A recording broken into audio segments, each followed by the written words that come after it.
नमो भगवते वासुदेवाय नमः। कार्तिक मास की आपको हार्दिक शुभकामनाएं।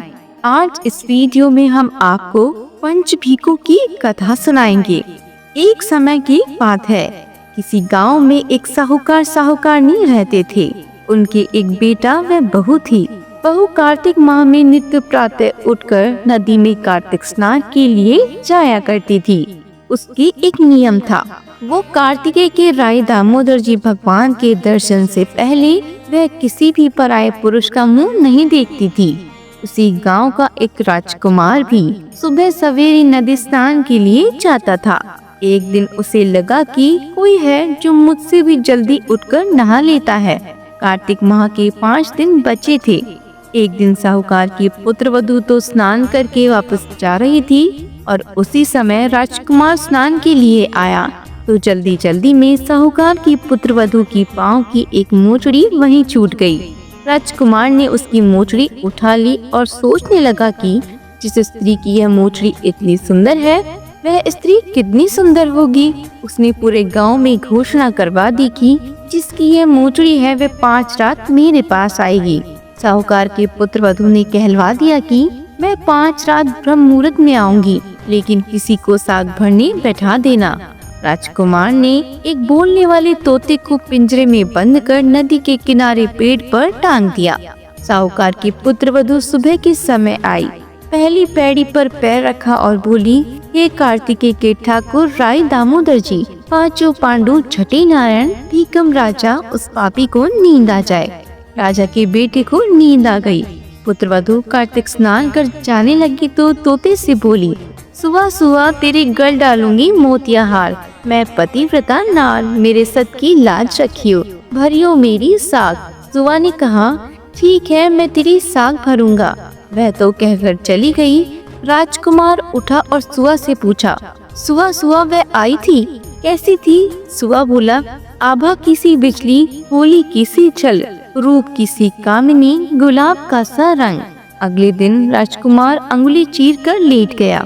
सारी रात दर्द में तड़पता रहा।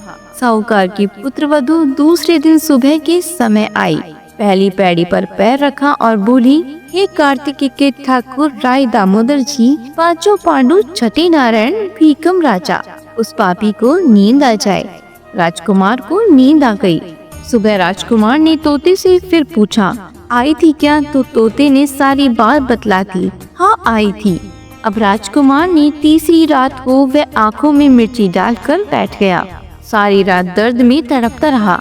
साहूकार की पुत्रवधू फिर आई और प्रार्थना करने लगी, हे कार्तिकेय के ठाकुर राय दामोदर जी, 5 पांडु छठी नारायण भीकम राजा, उस पापी को नींद आ जाए। राजा के बेटे को नींद आ गई। सुबह राजकुमार ने तोते से फिर पूछा, आई थी क्या? तो तोते ने सारी बात बतला दी। हाँ, आई थी। अब राजकुमार ने सोचा कि आज रात तो मैं ठंड में बैठा रहूंगा। राजकुमार ठंड में सारी रात तड़पता रहा और सुबह ब्रह्म मुहूर्त में उसे नींद आ गई।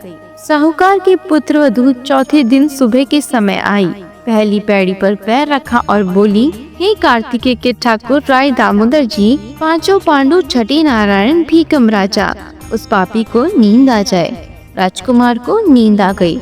सुबह राजकुमार ने तोते से फिर पूछा, आई थी क्या? तो तोते ने सारी बात बतला दी। हाँ, आई थी। अब चारों रात निकल गई। राजकुमार ने सोचा, आज की आखिरी रात है, आज तो मैं मेरी उंगली जला लूंगा, जलन से मुझे नींद नहीं आएगी। सारी रात जलन से तड़पता रहा। भगवान की कृपा से राजकुमार की सुबह आँख लग गई।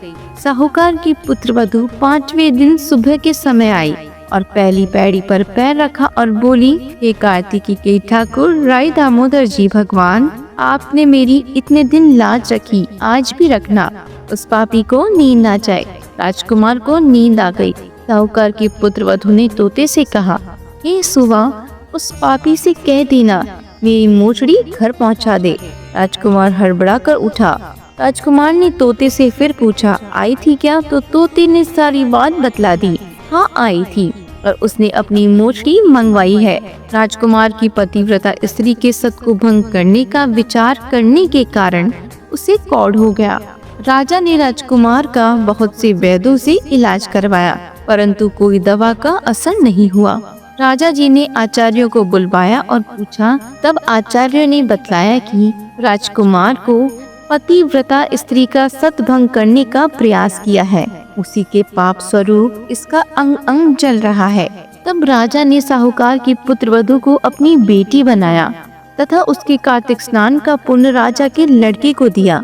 उस पुण्य के प्रभाव से राजकुमार स्वस्थ हो गया तथा उसने अपने कृत्य के लिए क्षमा याचना की। राजा और राजकुमार ने सारी नगरी में कहलवा दिया कि सब कोई कार्तिक स्नान करे व स्त्रियों का सम्मान करे। ये पंचभीखु भगवान, कार्तिक मास में जैसे साहूकार की पुत्रवधू की लाज रखी, वैसे सबकी रखना। कहानी कहने वाले, सुनने वाले और होकार भरने वालों का सदा भला हो। बोलो पंचभीखु भगवान की जय हो। तो यह थी कार्तिक मास की पंचभीखु की कहानी। कार्तिक मास की सभी कहानियों को सुनने के लिए हमारे चैनल को लाइक, शेयर एंड सब्सक्राइब जरूर करें। धन्यवाद।